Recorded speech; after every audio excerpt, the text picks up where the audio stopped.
What's up, guys? That was really boring.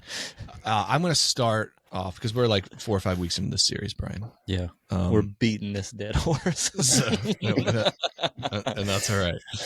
I want to just Am I the dead horse? You can be. No, you're grabbing a bat with a stick. I got really violent. I'm sorry. That's okay. So I don't know how often we've actually explicitly said the title of this little podcast. Once. The Upside Down Kingdom, Leadership and Movement in the Way of Jesus. Just a good title, isn't it, Roy? Yeah, it is. I mean, you could add a few more words, though. Don't think it's enough? It disappears with ... dots on most people's phone. They're just upside down. What are you talking about? Yeah. So I want to read the big idea because Roy wants more words. I want to read kind of a quick summary of this. A podcast series exploring the paradoxes of the New Testament, the humility of Jesus-shaped leadership, and how movements are fueled by surrender, not status. You're welcome. Oh, I like that's good, Brian. Well done. That's real good. So, Roy, that's all of the intro we're going to do. As people want more of an introduction to this, you go listen to the last few episodes. But we want to officially welcome regular contributor Roy Moran. What's up? Hey, good to be here, guys. Always a pleasure to be with you guys. Oh, stop. It's always fun to have it. I know. Roy, at some point in all of his regular contributions, ends up making us blush a little bit. Look at you. Oh, come on. No, Roy is a close friend, an original what's the word? Corrupter, but that's the better word we usually use. That's the word you use. Roy corrupted you.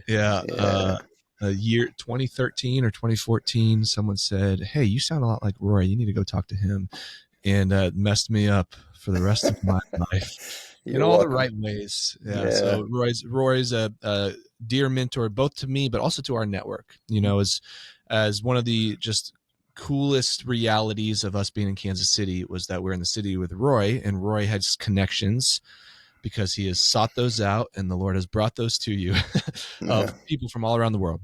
Incredible catalytic leaders. So I personally have come alongside Roy and then others, like going to Africa many times now to hang with people like Isla Tassi. And we heard from Justin a few weeks ago in our podcast in Rwanda. We can't say his last name. It's just Justin from Rwanda. Look, I know my role. Yeah. I know NK something. Justin from Rwanda. Yeah. So just get to sit at the feet of these leaders. We heard from Nadim, I think last week or within the last few weeks. Nadim Costa. Yeah, I don't know if you knew that we talked to Nadim Costa, but learning a lot from him and some of the similar things we're going to be asking you today, Roy.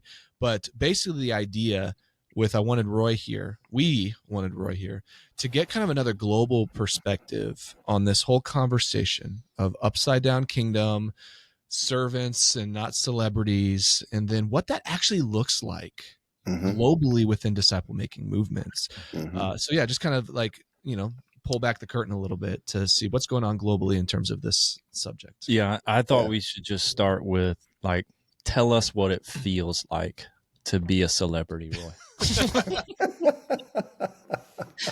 Help us feel. In Africa, all you have to do is have hair of my color, and you're a celebrity. It's like that's true. So on age rules there. There you go, I often Cory. keep my hair real short on the side. Part of it is because the gray is starting to take over. Really but when I go to Africa, I let it grow out a little bit. Yeah, you always pick on me for being older, but I have way less gray hair. You do. I have far more gray hair. But in that gray hair really makes me get invited to speak at every larger church gathering in Africa. So this is all it takes. Exactly. All right. Yeah. So as you hear that sort of opener description of what we were going after, just gut response, what emerges in your own story? Like what's your own journey with what it means to follow the way of Jesus in this sort of upside down way, New Testament leadership? It was a total and mindset shift doesn't even explain the pain that I have had to go through. And I mean, every bit of my training that I had through university, graduate school in theology, and was all about drawing people to myself. It was all this idea of a sort of a hub and spoke thing where I'm at the hub, and everyone else is coming toward me. And so my gifts, my abilities, my talents, my personality, all of that was on display, and all of it needed to be excised, and I mean upsized, not cut yet, but so that I would be successful. As I went through the process of engaging, some of the things that I saw happening, overseas, it was a realization that this catalytic leadership was radically different, in a sense, is that it couldn't happen without me, but it had to never depend on me. And that's a hard thing to pull off, because John Calvin has this statement that the human heart is like an idol factory. And I feel like all of my training taught me to really just to be an idol, just to be at the center of attention and be the guy with the answers, and really, motivate, stimulate people and elevate them in that sense. But you can't do that with that kind of posture. You create lieutenants, but you never create peers. You never create people who come up alongside and they look at you and say, I could do what you do, because my whole life was built around no one ever being able to say that. And I couldn't admit that for a long time, because it was like a fish. I didn't feel wet. I was trained in it. I was groomed in it. Everything was about me. But it didn't feel like a me type thing until I took a step back and began to look and realize is that everything I'd done. So I remember a moment when I looked at Matthew 28 and realized that the guys I was working with, it was true of them too. They had to make disciples. But the problem is that I was making disciples on the basis of my temperament, my personality, my giftedness, my education, my experience, and all of my methodologies. Everything was built off of that. And they didn't have any of that. And so that they couldn't make disciples like I was making disciples. And so I that just had to kind of go out the window and realize that, okay, there's a different posture here that I have to have. And there's a way of moving out of the center and to the edges, out of the light into the dimness, so that other people can lead and other people can do things. And it took intention on my part, because when I was natural, I was just in the center of attention. And I think of it, I working with a young guy this morning, it just, full of giftedness, full of all kinds of stuff, and making all kinds of things happen, and just trying to help him understand that, that's great, but no one can occupy the space you're occupying. And until you can figure out how people can occupy your space, you haven't achieved being catalytic as a leader. And your personality, it's like a ship. My in-laws used to own land way up north, just inside the Canadian border, but out north in the U.S. on the St. Lawrence River, and had a boat. We used to go out on the St. Lawrence Seaway, and you see these massive tankers, these huge tankers. I never realized that these tankers actually, not only do they have a wake behind them, that they push a wake in front of them. There's a bow wake that they push, and that water just, rises up and pushes in front of them. I think about that in terms of, personality and giftedness and temperament and all that. I push a bow wake. I get to people before I arrive, and if I'm coming to a meeting, I'm there before I'm present, and my presence makes a difference. And I had to learn to figure out what that meant, and how I needed to change that, and in ways that sometimes meant disappearing, just not showing up, and, trusting that whoever was there, whatever decision or whatever was going to go on without me. And that made everybody in the room a better leader, because I wasn't there. Saying that is like so counterintuitive to everything I, was trained in and grew up in. Yeah. Man, so much good stuff there. Brian and I are texting back and forth like quotes. It's like, let's go back to that. Let's touch on that. I actually I was sitting with a young leader. I mean, this person is an everyday disciple maker in our network, and I want to tell a story of hers, probably vaguely in a minute. But she was recently telling me she was at this church in our city. I'm not going to go into details, but say it. The entire the name of it is this. The pastor's email is this.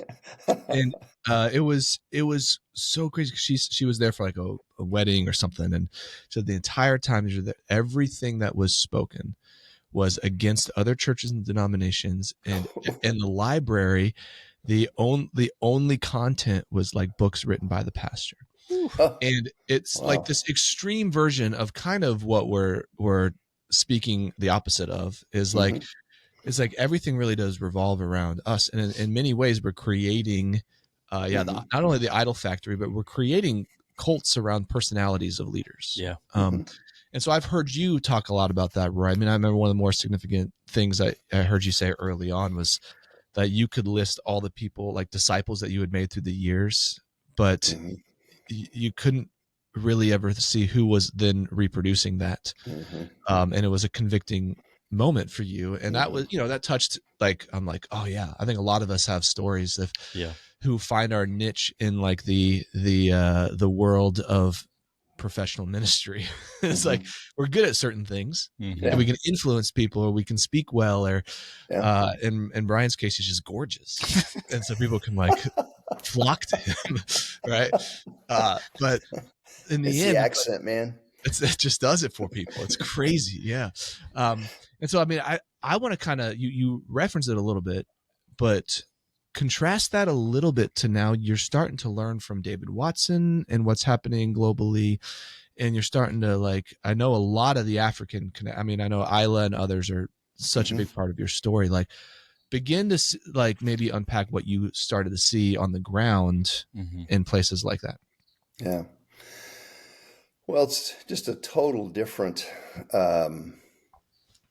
ethos, that we have exported an ethos to Africa and Asia, sort of a title type ethos. So everyone has to have a title. It's like you elevate yourself by calling yourself, first of all, pastor, or then bishop and archbishop and apostle and all this kind of stuff. And it's just like, it's just way overboard. And yet you get inside these spaces. I remember the first time I met Isla Tassi, we're sitting in a van driving to the Russian River and so he's asking me a few questions, and I never really met. So hey, and it was not like I'm Bishop Tassi, or I'm it's just I'm Isla. And when you hear him introduce himself, it's I'm Isla. And it was so different than what I experienced. And, it's like, oh my gosh, here's a guy who just introduces himself like his mother, called him, and I had always had an aversion to titles. I think Matthew, 23, when Jesus is talking to the Pharisees, it's just so clear that it is absolutely a sin to elevate yourself with a title. Don't call it, teacher, rabbi, that kind of stuff, father. Don't do that, and it just, I don't think it could be clearer, but seriously. Yet it's all over the place and we do it. And so I just started seeing that, just practical example of it. Not only is the person, but also to what the person has developed. Isla and I are sitting there a couple of years ago at the Catalyst camp that takes place in the second week of June. And the screens up front, TV screens, were black. And I have this aversion to black screens. It's like, if you're going to have a TV there, put something on it.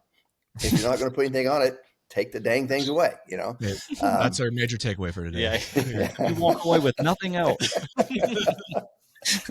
And so I tell the young gal who's the media director, Irene, I said, hey, put something up on that screen. So she throws up, just very innocently throws up the Lifeway logo on the screen.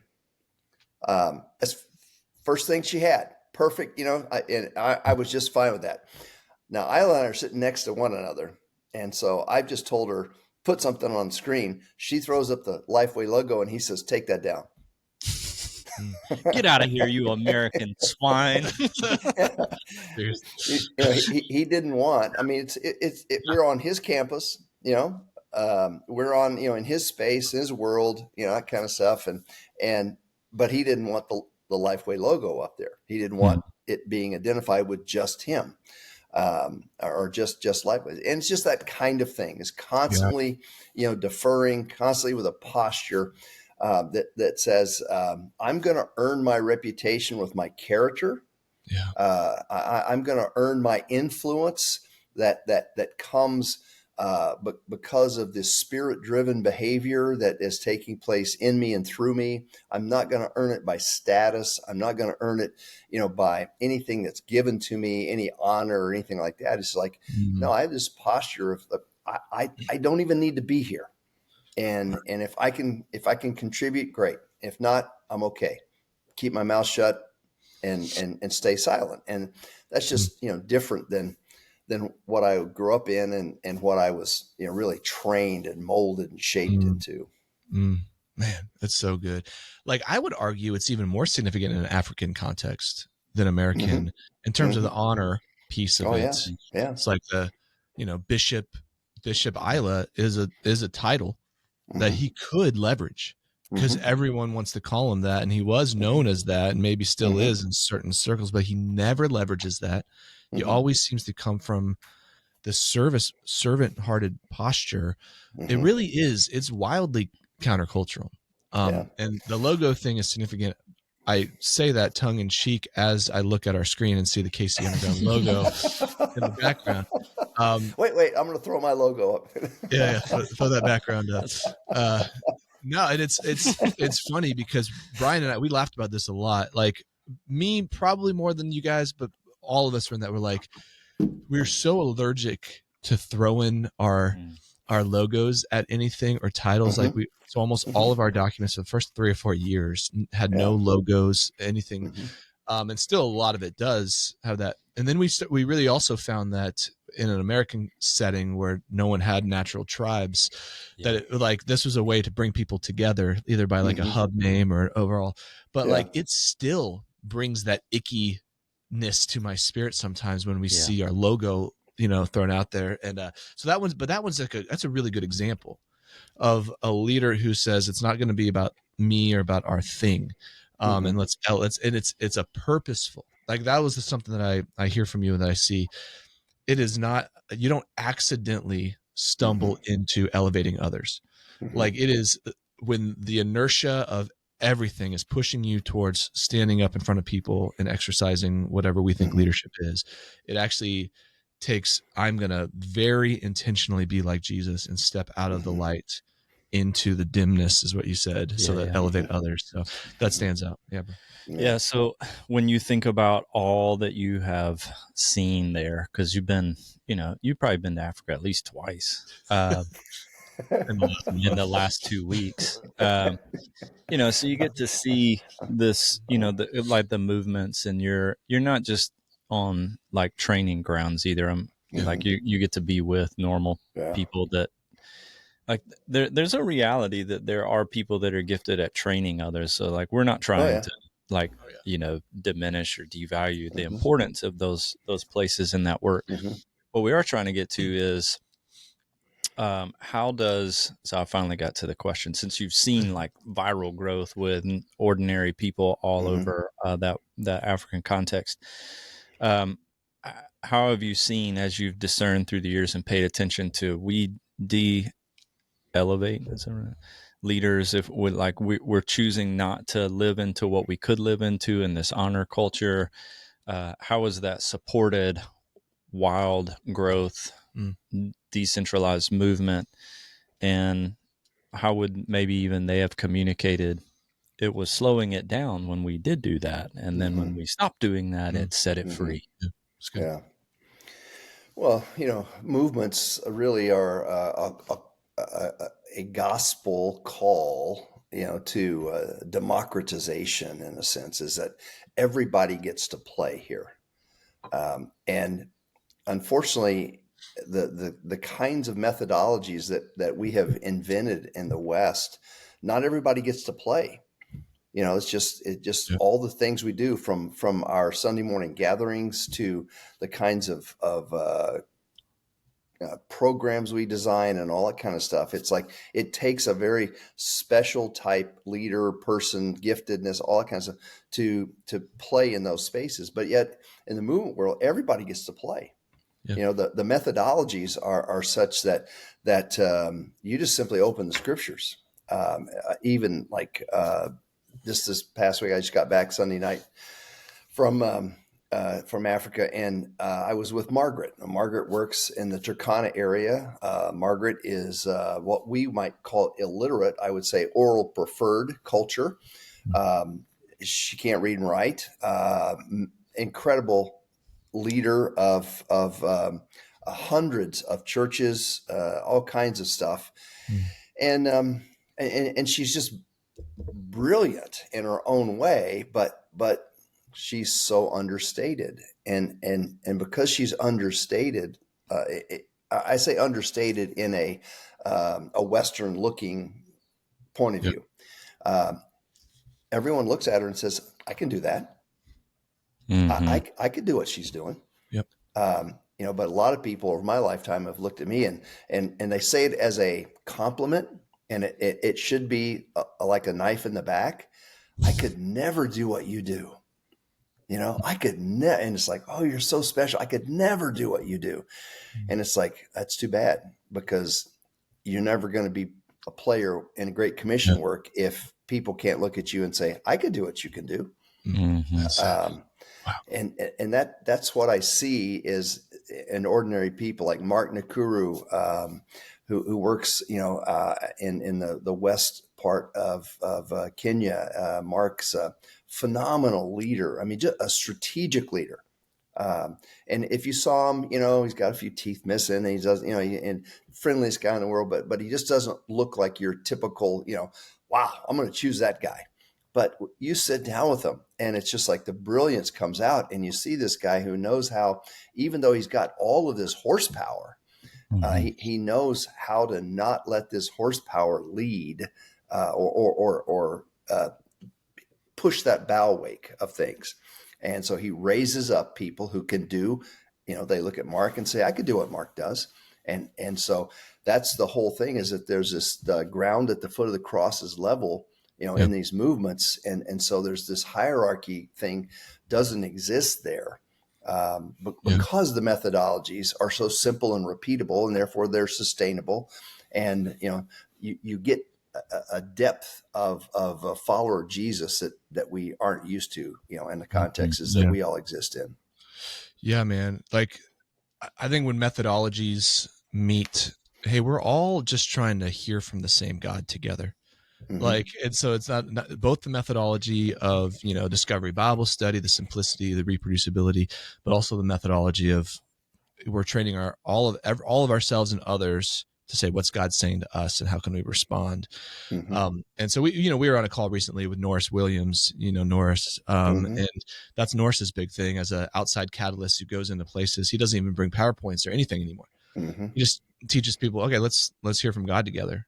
And immediately takes him as this kind of white American outsider coming in, devalues himself in that sense, raises, and I just think that's an amazing way that plays out. And I think of two local stories that I had the privilege of hearing in the last 24 hours. Two young adults in our world. One who was in a Discovery Bible study setting with a bunch of other women in their 20s. And she's seeing the beauty of discovery and obedience. And one of the people in the group who doesn't yet know Jesus, but is taking steps, like their I will statement was, I'm going to go home and I'm going to sit outside and I'm going to talk to God. Freaking awesome I will statement, right? Like, okay, after this, how many Bible studies have we been in? in our lives that immediately led people to, okay, I'm going to go and pray for the first time ever, right? Just like that is a beautiful thing. Yeah.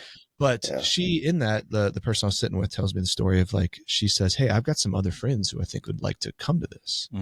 And so I said, all right, case study. So in a coaching relationship, like what would a movement thinking person do in this situation? So she starts to work through it and eventually gets to maybe not invite them here. Maybe now she gathers it. I'm like, and what's she going to do with those people? She's just going to do what we've been doing. Because that's a case study of exactly what you're talking about, Roy. If we made it so complicated, if she had made it so complicated, and it's about what she'd been teaching and all that, like really high level personality or gifting, then that person would not be able to reproduce it. But the fact that what's been modeled, and the other story with it is another young lady in our network who the Lord is using her to reach her family, that has a lot of just a lot of brokenness in various levels. There's in the last 2 weeks, I keep getting text after text from her about this is happening now, that 7 of her family members are now going to get baptized. And it's so in counting. So my gosh. Yeah. so someday we'll get her on the podcast and tell her story. Yeah. But my question to her was, well, what did you think that baptism is going to look like? And she starts describing it, and I was like, who will do the baptism? And she's sitting there. She's like, oh, I think, the grandma who, is over a lot of these. What if we baptize this person? And then I'm like, and then it was just like immediately the conversation was get them involved. And then like model it and reproduce it. All that stuff is super countercultural to everything you and I and Brian have ever learned in our official Christian leadership circles. But the methodologies and the way of is so important. And these are the things that we learn from Jesus in the New Testament, the leaders of the New Testament and these global leaders. So. Yeah. One thing, Cory, I think that this is sort of a play on words or not, but we have turned this idea of leading into a noun rather than a verb. And so we talk about leaders as opposed to leading. And we need to do less talking about the noun and more talking about the verb, because the noun is not really important. The verb is, who is leading. And so keeping the focus on the verb and just eradicating the noun from our vocabulary, like leader, leadership, all that other stuff, is sort of bound in some kind of addiction to hierarchy or, something there that just keeps me, it's like, no, it's just about leading. Because you do need leading. You do need people with gifts and passions and abilities and that kind of stuff, and they need to lead. But they don't need titles. They don't need positions. They don't. They lead. They lead from what the Spirit of God is doing in them. They don't lead from what humans have given to them in terms of rank and title and position and all that other stuff. That's really, really good. Executive Director Brian Johnson, what do you have to say about it? Just kidding. I was thinking we do not have those titles. I was thinking, listen, as good as that was, that he just, like, most people probably had the face Cory made of like, oh yeah. I just want y'all to remember, just make sure you don't have a black screen with sorry. I was paying attention to what you were saying, but I was also formulating that joke for that perfect and I was time. Bring that back. Don't dial. All right, we are like wrapping it up, and Cory, you drew out some really important pieces to like ordinary people, telling stories of ordinary people. Roy's done that. I just want to like one of the things we were prepping for is like, how do we speak to ordinary people? You said some really amazing things up front that were directed sort of at yourself, but I think ordinary people should hear and embrace. I'll remind you of that. The invitation is like, how do we speak to ordinary people? Like at one point I wrote, there's probably people listening who are like, I don't have a logo. I don't have a screen to worry about putting the logo up on. Like, why are y'all hammering this so hard? And so like you said some things about I have to go back to the text messages we were saying, like to the microchurch leader, you don't have to draw people to yourself. Draw people Yeah. to Jesus. Like that's what I Yeah. was hearing. Like Mm-hmm. living in such a way that nothing depends on you. Mm-hmm. I think for me, like the default, the problem that I've had is I've just done a smaller version of Sunday because it was what I had known. Mm-hmm. And so I was like still drawing people to myself in just a smaller way. Mm-hmm. And I was doing things that depended on me. Mm-hmm. And so it's like you can still fall into the trap of Mm-hmm. reproducing what you've always known from the big Mm-hmm. stuff and the Oh bright yeah. lights and leaders into the Yeah. smaller way. But like, yeah, just speak to that for a minute. That's good. Well, we always kind of have these dichotomies. Sometimes some of them are false and some of them are true, but it's attractional dichotomy. It's like at some level, everything's attractional. Yeah. It's like if you're starting, some expression of ecclesia in a neighborhood or a workplace or whatever. I mean, if you're repulsive, that it's never going to happen, Right. And so there's got to be this relational component that is attractional, but it's where the dependencies are created. And oftentimes, like you said, Brian, you're starting in your home, and so you want to make it interesting, you want to make it cool, you want to make, and you come up with all this stuff, and it's like, well, that's really just on a smaller scale what you're doing, what you Mm-hmm. used to do when, you had the smoke machines and the lights and the electric guitars and all that kind of stuff going. It's like, you want to make it interesting, make it cool, that kind of stuff. So it's like, how do I position myself, in a humble posture so that the Spirit of God has a chance to show up in people's lives. And I don't get nervous about having to do what God is supposed to do. So I'm really genuinely working with people who are spiritually interested. There is Yeah. a dynamic here of the Spirit, not of my personality involved. And Mm-hmm. so it's not on me. I just need to be Yeah. relational, genuine, authentic, and let the Spirit of God do the rest. And it may be 15 people, it may be 5 people, it may be one person. It could be whatever it is, but when it's not dependent on you, and you realize that, and you're postured that way, you have a confidence that you have a front row seat to eternity, watching God work in the lives Yeah. of people.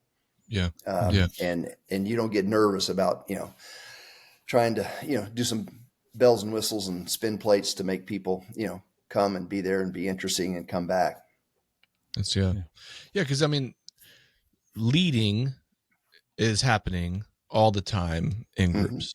Yeah. Which we lessen the gravitas of it all, and we, this facilitation and listening together becomes the priority. But you're even still modeling it all the time, for people, and that takes leadership, and that takes I mean, I don't want to say a skill set, but something you practice and get better at. Mm-hmm. Right. Yeah. And so all that, we don't want to diminish all of that. All of that is very Yeah. real, but we want to take it off of the throne that it's on now, Yeah. and say, like you said, it couldn't be clearer from the words and ways of Jesus. Like Yeah. the model of the only way that he was elevated was by dying. Like, I mean, to the point, obedience to the point of death on a cross. And then everything he told his people was about taking the lower seat. And so it's like, that's what, like, I kind of got on my, just my passionate soapbox earlier in a different episode. I was like, am I taking crazy pills? Like what is going on? Like everything we read about Jesus, and we just do the opposite, and no one thinks this is a problem. so that was really the genesis of all this. And so Sure. Roy, I mean, really good stuff, man. I really appreciate just the insight you brought, and both globally but also personally.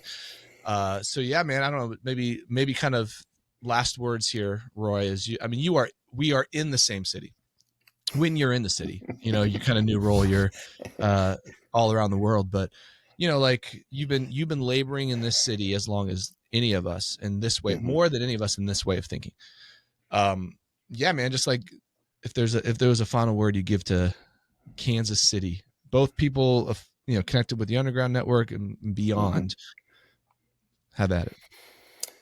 Yeah, I dream of a day when we have a cadre of leaders, who come together, and they have that posture. It's like there's no sense of bravado or whatever in the room, but there's a sense of just lifting other people up, and I just don't think it happens naturally. I think maybe you mentioned that, Cory, it's an intentional thing.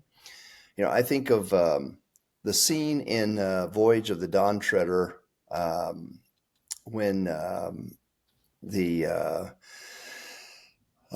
is it, I don't know if it's Edmund, who goes to the pond to strip off his dragon skin because he wants to go back. And, and he starts stripping off his own skin, and it hurts really bad, and he can't do it. And then, Aslan shows up and uses his claws to, just really hurt him badly, but he's hurting him badly to get him back to what he was created to be.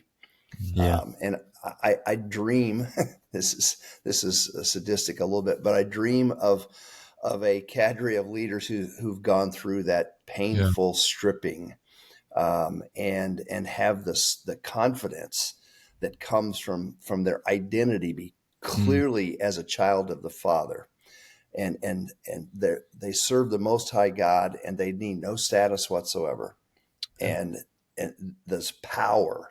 They're so powerful when you get a cadre of leaders like that are willing to give their life because they don't have any reputation. They don't care about what they think or what they're thought of or anything else. It's just like it's kingdom and nothing else. And so when we get to that point, that in a city we have power. We have the kind of power that can overcome the darkness that we all see around us and we live in, and that kind of stuff. And we can collaborate together, in a way that it demonstrates power. But I think unfortunately there are so few spaces like that, and we need some of those ponds for people to go through and start ripping skin off. So we give you that job, brother.